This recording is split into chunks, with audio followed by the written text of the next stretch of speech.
د اسیا نیوز قدرمنو لیدونکو اوریدونکو السلام علیکم. پام وکړئ د دې مهال مهمو خبرونو ته. طالبانو په هیواد کې نن په بېساري ډول 15 ولسوالۍ نیولې دي.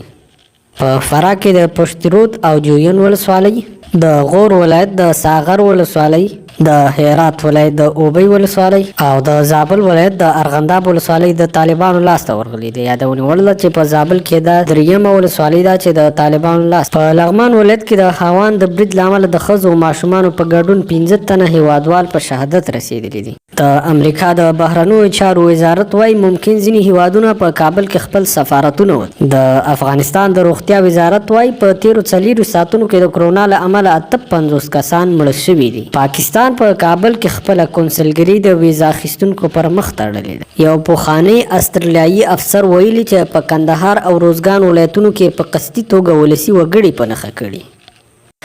په افغانستان کې د بهرنیو ځواکونو په تیره بیا د استرالیایي ځواکونو د جنگي جنایاتو د افشا کېدو په دوام کې د استرالیایي ځانګړو ځواکونو یو افسر اقرار کړی چې په کندهار او روزګان ولایتونو کې دوی په قصدي توګه ولسي وګړي په نښه کړي. یاد افسر ویلي چې په یو لړ عملیاتو کې د سیمې خلک د دوی الوتکې ته د ناستې اجازه نه ورکوله، نو دوی هم له یوې مخې ټول هغه کسان ووژل چې په سیمه کې راټول شوي وو.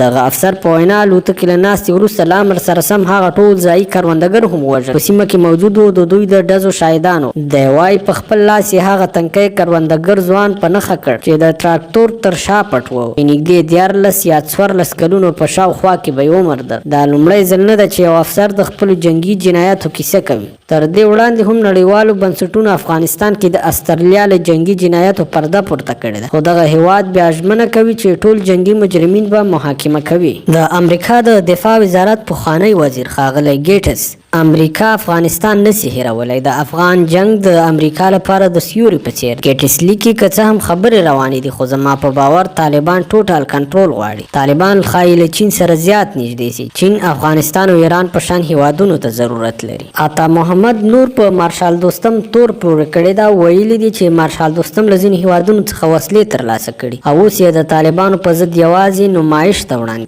نور ویلي چې د جګړې ډګر د فیسبوک ډګر نه دی او دی به ژر د خپلو خلکو د دفاع لپاره د جنگ میدان ته لاړ شي. د دې څخه وړاندې حکمتیار هم د ناقانونه وسلو ویشلو په اړه خبر ورکړ. د فاریاب ولایت د دولت آباد ولسوالۍ په مرکز کې یو مکتب بمبار شوی او 3 تنه عام خلک پکې وژل شوي.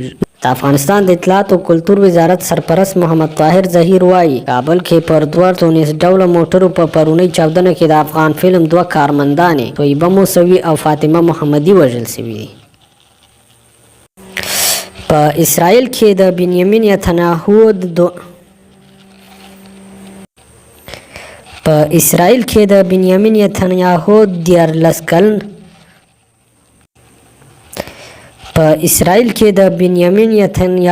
12 کلنه واکمني نن پای ته رسیږي.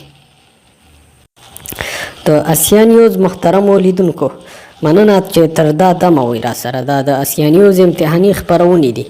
هیله د خپل نیک نظر را څخه ونه سپموئ.